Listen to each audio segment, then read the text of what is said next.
क्या है उसमें? बचा हुआ खाना है, ठीक से देख, खाने के बीच कुछ छुपा ना हो।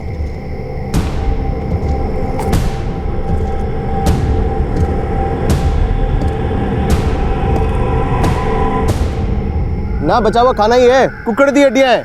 चल आगे देखते हैं। 3 दिन हो गए, अब तक कुछ भी हाथ नहीं लगा है। अब तक 2 किलोमीटर में एक इंच छान मारा, कुछ नहीं मिला। अब इंस्पेक्टर साहब ये सर्च ऑपरेशन रुकवा ही दे। इस कंस्ट्रक्शन साइट पर कोई औरत मिसिंग है? हाँ सर, 2 औरतें एक हफ्ते से काम पे नहीं आई। उन दोनों औरतों के गांव में अपनी कोई टीम भेजी? सब लोग किसी की शादी में गई हुई।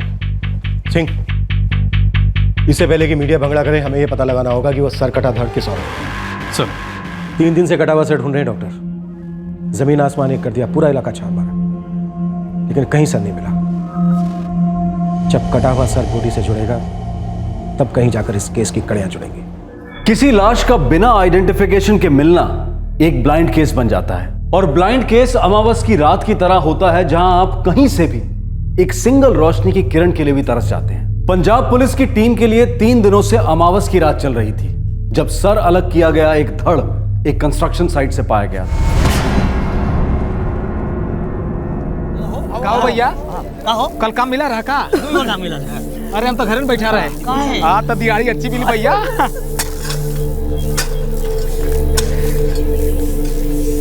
ए हरिया, ए रामप्रसाद, अरे ये आओ जरा।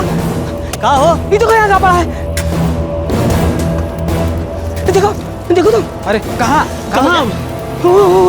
ये तो एक मुंडी नहीं किया वो। गुलाबी रंग का सूट पहने 28 से 30 साल की एक औरत। इसके आगे हमारे पास कुछ भी नहीं, लेकिन कोई भी चांस छोड़ना नहीं चाहिए। एक भी लीड मिले जिससे हम इसकी शिनाख्त कर पाएं और जांच को आगे बढ़ा पाएं। जाहिर सी बात है कि सर को धड़ से इसलिए अलग किया गया था ताकि पीड़ित की पहचान ना हो सके और कातिल कभी ना पकड़ा जा सके। लेकिन ऐसा कभी हो सकता है कि अमावस की रात चलती ही जाए और सूरज कभी उगे ही ना।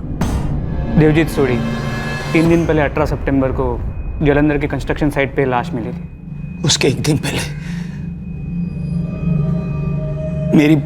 मेरी पुत्र भी अपने घर से निकली थी। आखिरी बार अपने पति राजीव जोहल से मिलने। राशि पुत्र, मैं तेरे पापा जी से मिलने जा रही हूँ। आज के बाद सब ठीक हो जाए, किसी को कोई तकलीफ नहीं होगी। तो जाओ।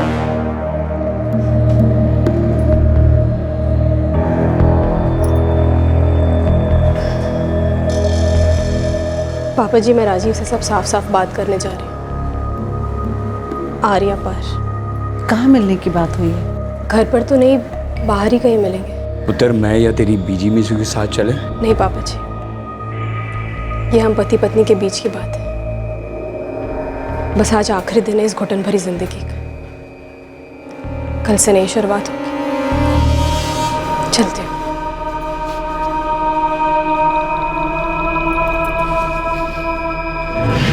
मेरी पुत्र, मेरी यहाँ चलो उस दिन के बाद घर नहीं लौटी साहब।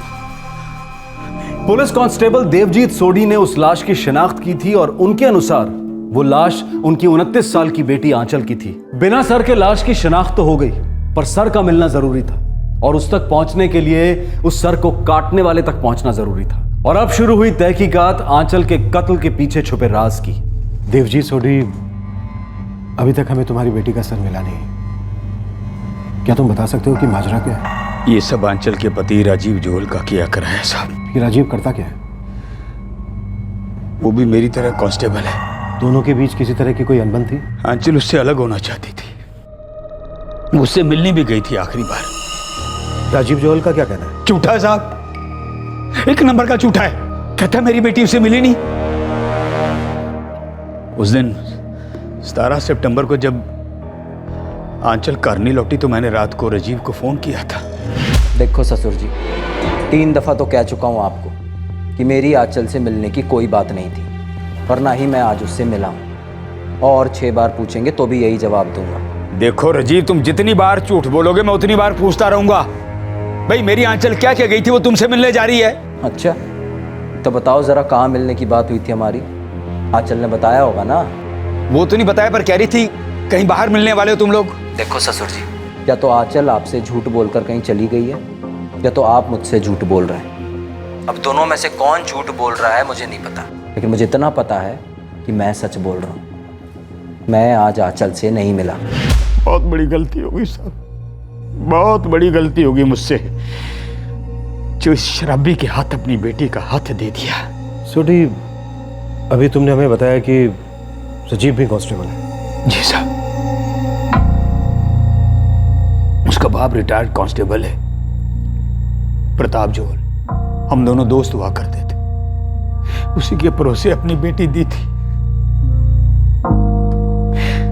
पर इस राजीव ने जीना हराम कर दिया था मेरी आंचल को।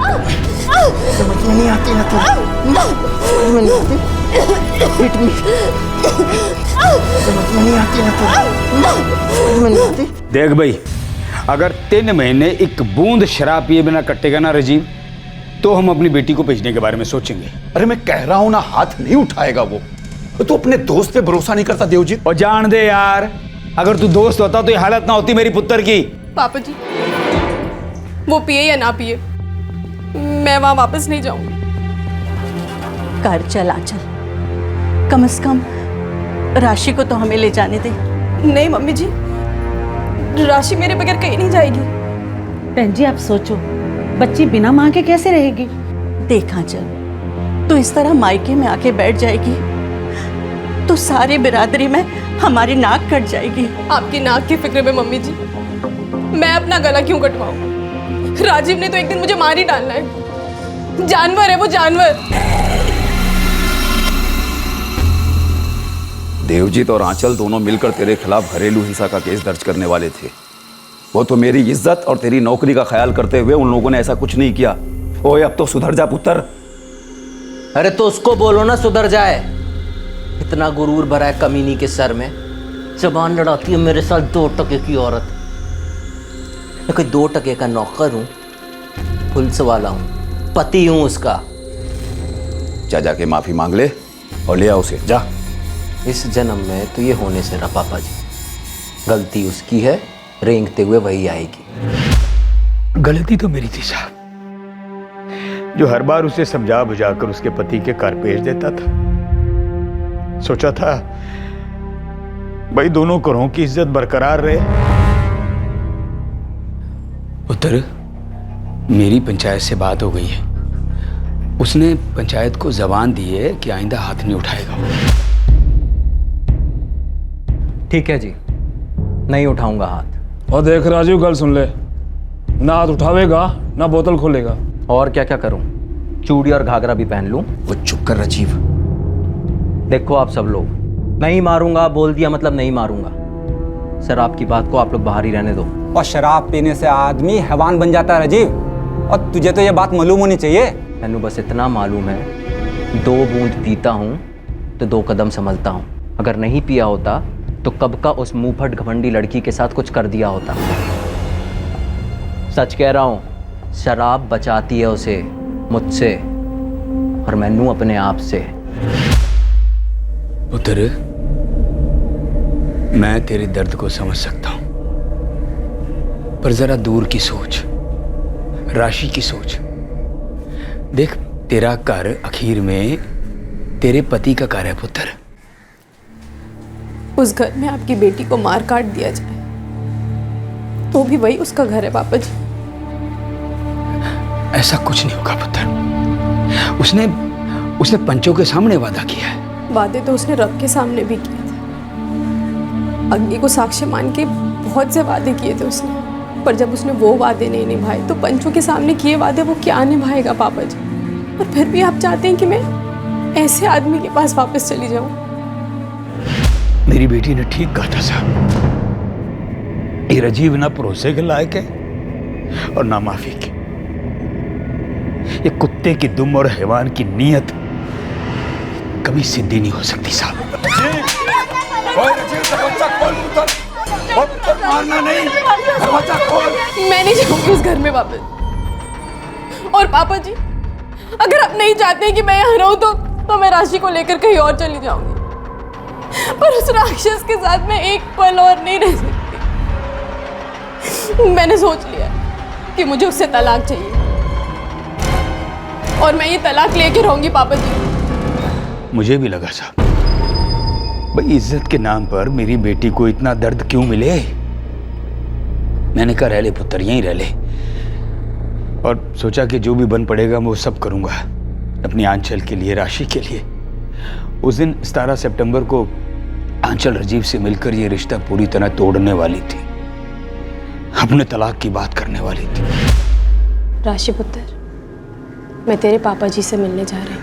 कहाँ मिलने की बात हुई है? घर पर तो नहीं, बाहर ही कहीं मिलेंगे। पुत्र, मैं या तेरी बीजी में से के साथ चले? नहीं पापा जी, ये हम पति पत्नी के बीच की बात है। पर उस आदमी ने बात करने की बजाय मार डाला मेरी बेटी को। उसे इसी बात का डर था और वही हुआ, गला काट दिया उसने मेरी बेटी का, गला काट। सर, आंचल का फोन अभी भी स्विच ऑफ आ रहा है। लास्ट लोकेशन धीलपुर बता रहा है। सब ये राजीव उसी धीलपुर थाने में कांस्टेबल है। सोडी, हम तुम्हारी बेटी के कातिल को ढूंढ कर ही दम लेंगे। अब तुम भी हमारी फोर्स के और तुम्हारा दामाद राजीव भी हमारी फोर्स के। कोई दामाद मवाद नहीं सर। कौन सा दामाद सर? मेरे लिए वो बस मेरी बेटी का कातिल है, खूनी है और कुछ नहीं है। अगर खून उसी ने किया है तो मैं तुमसे वादा करता हूं सोडी, उसके साथ जरा से भी नरमी नहीं बरती जाएगी, भले ही वो हमारी फोर्स का क्यों ना हो।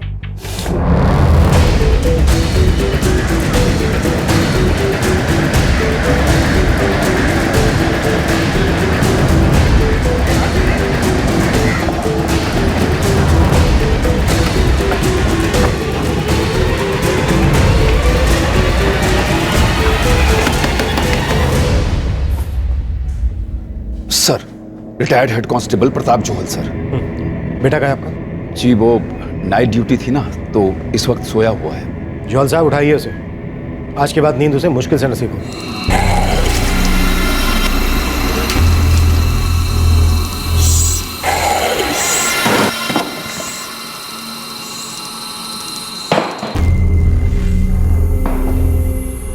क्ला काट के अलग कर दिया, छुपा दिया, मोबाइल फोन स्विच ऑफ कर दिया, वो भी छुपा दिया।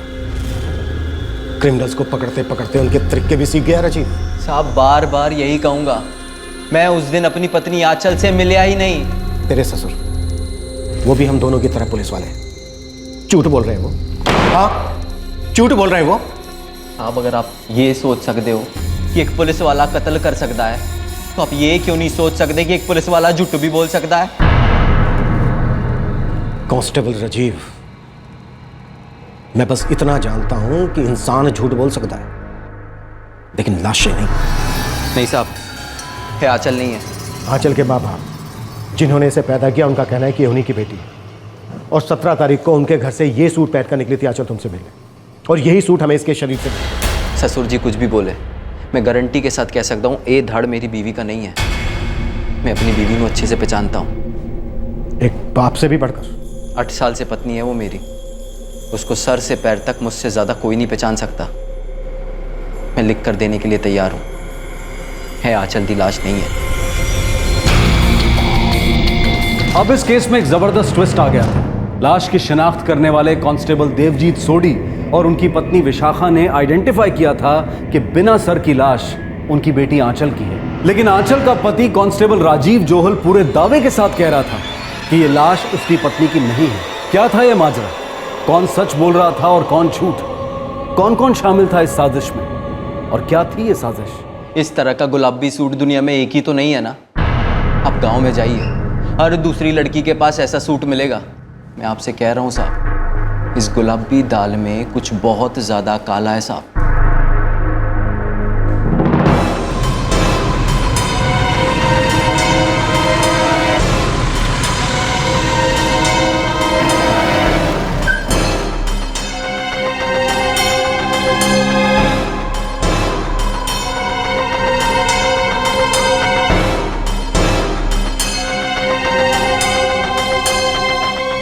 सब कमाल की बात है। आप हम पर शक कर रहे हैं? आप गुलाबी सूट यहाँ क्यों ढूंढ रहे हैं?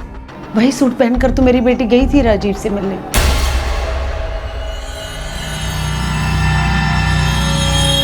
राजीव झूठा आदमी है साहब, एक नंबर का झूठा आदमी है वो बहका रहा है आपको साहब, बहका रहा है आपको।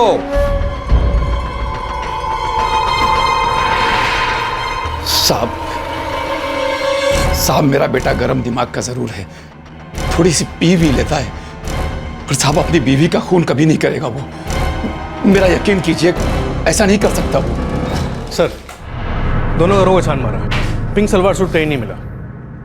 सर मुझे लग रहा है ये राजीव जोहल हमें गोली दे रहा है। अभी तक हमें लाश का सर भी नहीं मिला है सिंह। सर पेरेंट्स ने शिनाख्त की, गलत होने के चांसेस काफ़ी कम है। राजीव काफ़ी चालाक लग रहा है, फोर्स का आदमी, इन्वेस्टिगेशन को गुमराह करने के कई पैंतरे जानता होगा सर। लेकिन वो ये नहीं जानता कि सच ढूंढने में जो ताकत लगती है वो सच छुपाने की ताकत को बाएं हाथ से हरा सकती है।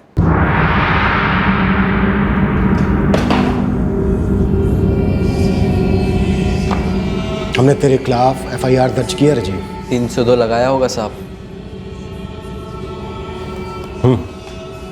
302 हत्या करने के लिए और साथ में 201 भी सबूत गायब करने के लिए। अब आप जो ठीक समझें कीजिए साहब, पर इतना समझ लीजिए, ये FIR आप खारिज करेंगे ही करेंगे।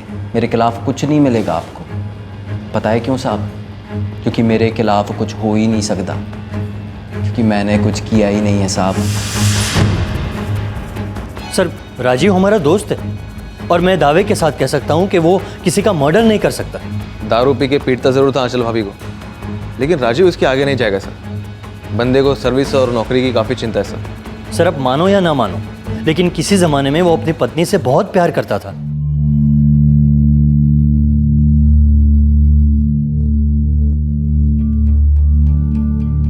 राशि बेटा, आओ खाना खा लो। नानी माँ, क्या सच में पापा ने मम्मी को मार दिया?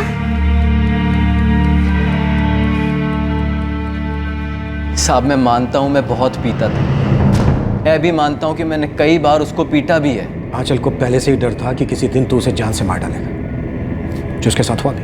नहीं साहब, ये सच नहीं है। मैं हमेशा से इतना पीता नहीं था और ना ही मैं हमेशा से उसे इतना पीटता था। एक बार पूछा आपने देवजीत जी से कि राजीव जोहल ऐसा क्यों बना? अच्छा, तो मतलब तेरे पास पीने के लिए और पीटने के लिए कारण भी है। नया एंगल, सही जा रहा है राजीव, गुड पॉइंट। साहब है कोई झूठा एंगल नहीं है, लेकिन शायद आप लोगों को इसके बारे में कभी किसी ने बताया नहीं होगा। कौन सी बात? बोल। दिनेश पन्नू।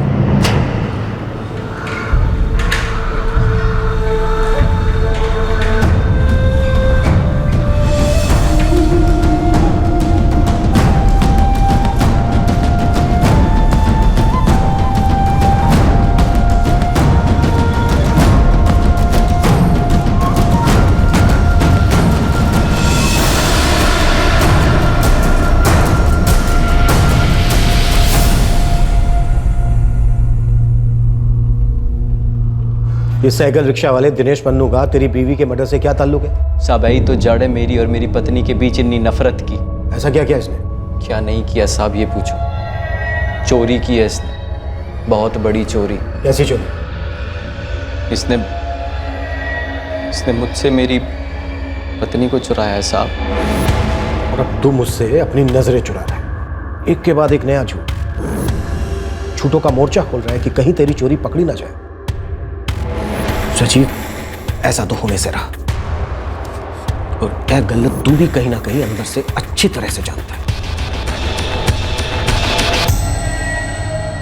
दिनेश पन्नू? नहीं साहब, ये नाम मैंने पहले कभी नहीं सुना। राजीव का कहना है कि आपकी बेटी आंचल का किसी साइकिल रिक्शा चलाने वाले दिनेश पन्नू के साथ कोई चक्कर चल रहा था। जी करता है इतने जूते मारूं मैं इस राजीव को, झूठा साला, बदनाम कर रहा है मेरी बेटी को। वो साहब एक नंबर का बेशर्म कमीना आदमी है ये। देखिए, हमारी बहू आंचल लगभग रोज ही बाजार जाती है छोटी छोटी चीजों के लिए, पर बड़ी बन ठन के जाती है। अच्छा, वही रिक्शा वाले के साथ? वो तो कभी ध्यान नहीं दिया। दिनेश पन्नू का नाम सुना है? कौन है ये? राजीव, तेरे खुद के माँ बाप ने भी कभी इस दिनेश पन्नू का नाम नहीं सुना है। तो इसका यह मतलब तो नहीं साहब कि दिनेश पन्नू है ही नहीं। मैंने अपने माँ बाप को कभी नहीं बताया।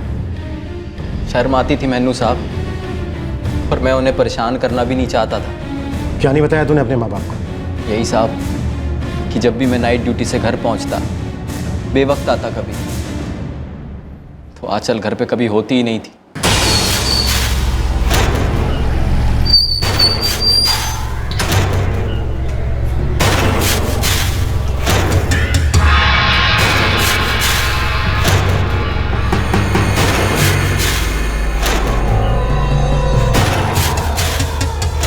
बेटा, मम्मी कहाँ है? मम्मी तो मार्केट गई है। और तुम नहीं गई मार्केट? मुझे कभी नहीं लेके जाती मम्मी। क्यों गई है का क्या मतलब पुत्र? बाजार कोई क्यों जाता है? कुछ चीजें खरीदने गई होगी। आजकल कुछ ज्यादा ही खरीदारी हो रही है। मैं भी तो जानूं क्या शॉपिंग होती है मेरे पीठ पीछे। जब भी घर आता हूं तू बाहर होती है। अब क्या पता तू बाजार गई है या किसी के बिस्तर पे। क्या मतलब? कितना भद्दा इल्जाम लगा रहे हो तुम मुझ पर? राजीव प्लीज छोड़ दो मुझे। राजीव साहब वो मुझसे सच छुपा रही थी। चक्कर चल रहा था उसका और मैंने उसका चक्कर पकड़ लिया।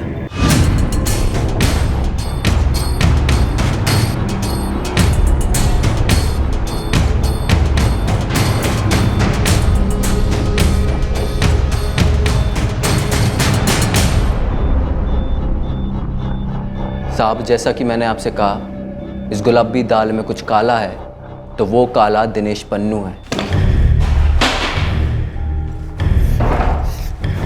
राजीव, तू चाहे जितना मिर्च मसाला पिरो ले, तड़का लगा ले, लेकिन तेरी ये छूट की दाल थाने में तो गलने से रही। और तूने कई बार देखा होगा कि लोकअप में बड़े बड़े छठे हुए क्रिमिनल गल जाते हैं, घुटनों के बल आ जाते हैं। अब बारी तेरी है राजीव। दिनेश पन्नू नाम का कोई रिक्शा चलाने वाला है यहाँ? साहब यहाँ ड्राइवर तो बहुत है, कुछ दोस्त हैं कुछ अजनबी, पर दिनेश पन्नू ये नाम मैंने कभी नहीं सुना। किसी दिनेश पन्नू को जानते हो? रिक्शा चलाता है। जी नहीं साहब, ये नाम तो पहले कभी नहीं सुना। नहीं साहब, मैं किसी दिनेश पन्नू को नहीं जानता।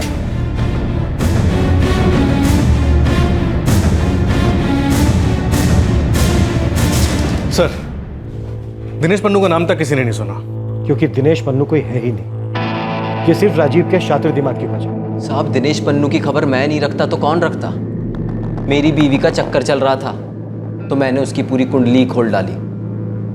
आखिरकार हूं तो पुलिस वाला ना साहब। राजीव, तू इस वक्त यहाँ कोई पुलिस वाला नहीं है, बल्कि हमारे लिए सिर्फ एक सस्पेक्ट है, समझा? और तू जो हमें ये मनगढ़ंत कहानी सुना रहा है दिनेश पन्नू की, इसका कोई सबूत है तेरे पास? सबूत है ना साहब, मेरी बेटी। एक बारी खुद उसने मुझे बताया था कि उसकी माँ यानी मेरी पत्नी आंचल दिनेश पन्नू नाम के आदमी के साथ बाहर गई है। बेटा, तेरी मम्मी फिर से बाजार गई है? हाँ, कब गई? जब वो दिनेश पन्नू आया था ना तब गई। कौन आया था? दिनेश पन्नू। ये कौन है? ये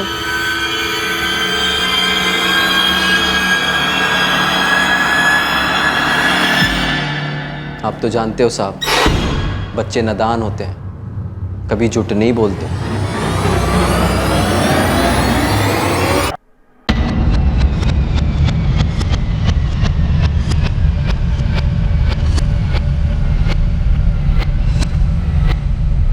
मुझे याद नहीं आ रहा अंकल। राशि पुत्र, डरो मत। आपने अपने पापा को बताया था, दिनेश पन्नू नाम था। दिनेश पन्नू साइकिल रिक्शा चलाता है। बेटा ठीक से याद करके बताना। मुझे याद नहीं आ रहा। ये सब कुछ राजीव आपको बहकाने के लिए कर रहा है। बड़ा चालाक आदमी है वो, वक्त बर्बाद कर रहा है आपका। यार राजीव, कुछ किया हो तो बता दे। यार तूने सच में आंचल भाभी का कत्ल किया है क्या? मैंने आंचल को नहीं मारा यार, ये लोग कोई गेम खेल रहे हैं मेरे साथ, मैंने फंसाने के वास्ते।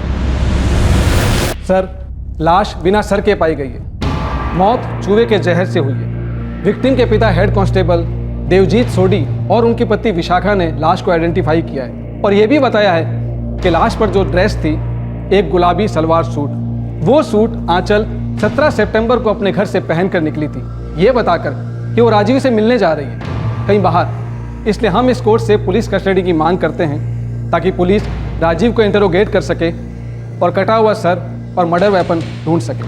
सर, मेरे क्लाइंट कांस्टेबल राजीव जोहल को सिर्फ शक के बेसिस पर अरेस्ट किया गया है और इनके खिलाफ कोई ठोस सबूत भी नहीं पाया गया। इसलिए मैं कोर्ट से अपील करता हूं कि इनका अरेस्ट ऑर्डर कैंसिल कर दिया जाए और इन्हें घर जाने दिया जाए। राजीव को 14 दिन के लिए जुडिशियल कस्टडी में भेजा जाता है और डिफेंस चाहें तो उसके लिए बेल की अप्लाई कर सकते हैं।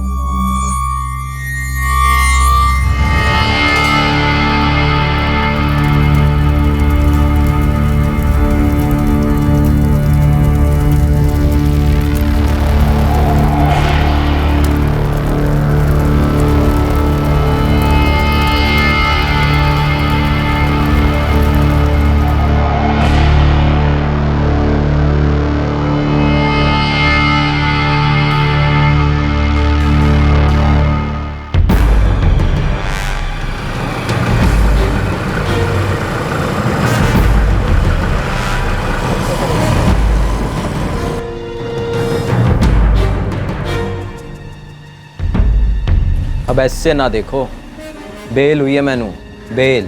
यहाँ क्यों आए हो तुम? मेरी बेटी राशि है तुम्हारे पास, उसे लेने आया।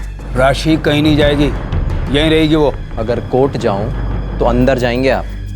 मेरी बेटी को जबरदस्ती मुझसे अलग करने के चार्ज में। ओए, कोर्ट की धमकी मत दे मुझे। तू अच्छी तरह जानता है तो खूनी है, कत्ल किया तूने मेरी बेटी का, और अब शायद राशि का भी कत्ल करेगा तू। और ये दिनेश पन्नू वन्नू कोई नहीं है, सब तेरी मन गढ़ंत कहानी है। बकवास बंद, राशि को बुलाइए।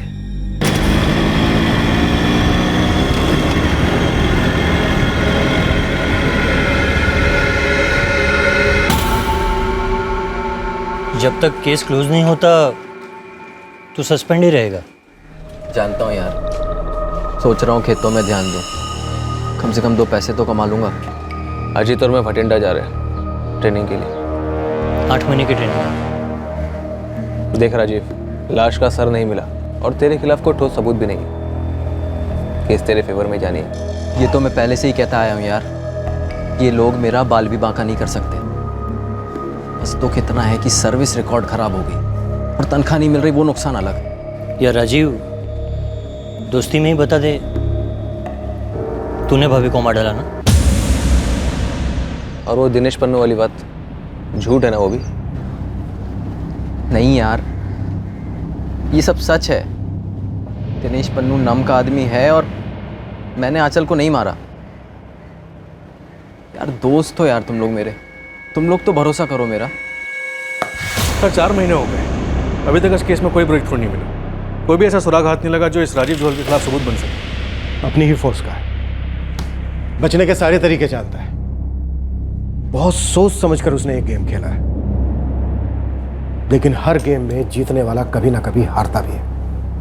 एक कत्ल हुआ है और कातिल अभी तक आजाद है, लेकिन बहुत जल्द हम इस बिना सर वाली लाश के कातिल को ढूंढ कर रहे हैं।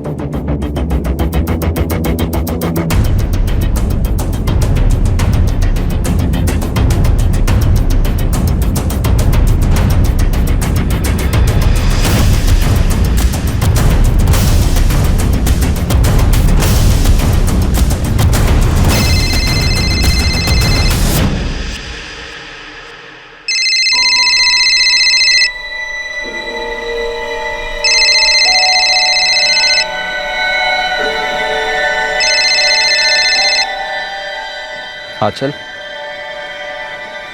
आंचल।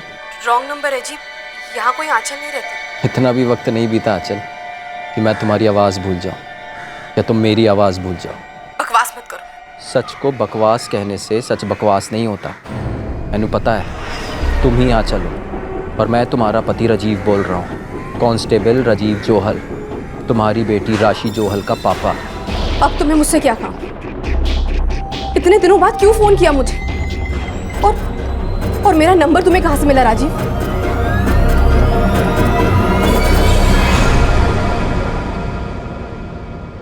ये माजरा क्या था? क्या था ये राज? राजीव के पास आंचल का नंबर कहां से आया और आंचल कहां थी और वहां वो पहुंची कैसे? जिन्होंने आंचल को जन्म दिया था उन्होंने ही उसकी बिना सर की लाश की शिनाख्त की थी और उसका क्रियाक्रम भी किया था, और इसके 8 महीने बाद आंचल लौट आई। क्या था ये राज? इस षड्यंत्र में कौन कौन शामिल था और क्यों, और क्या ये वही आंचल थी या फिर कोई और? बहुत सारे सवाल उठ रहे थे जो इस बिना सर की लाश की असलियत पर सवालिया निशान लगा रहे थे, लेकिन इस बात में ना तो कोई दो राय थी और ना ही शक कि एक भयंकर कत्ल हुआ जरूर था। इस खून की कहानी को हम अंजाम देंगे कल रात 11 बजे इस केस के दूसरे और आखिरी भाग में। आपसे फिर मुलाकात होगी क्राइम पेट्रोल सतर्क में। तब तक अपना ख्याल रखें, सुरक्षित रहें और याद रखें, अगर स्वार्थी बनना ही है तो स्वार्थी अपने आत्मसम्मान के लिए बनिए। सही वक्त, सही कदम, सतर्क रहें। जय हिंद। इस तरह के और भी एपिसोड देखने के लिए हमारे चैनल को सब्सक्राइब करें और बेल आइकन दबाना ना भूलें।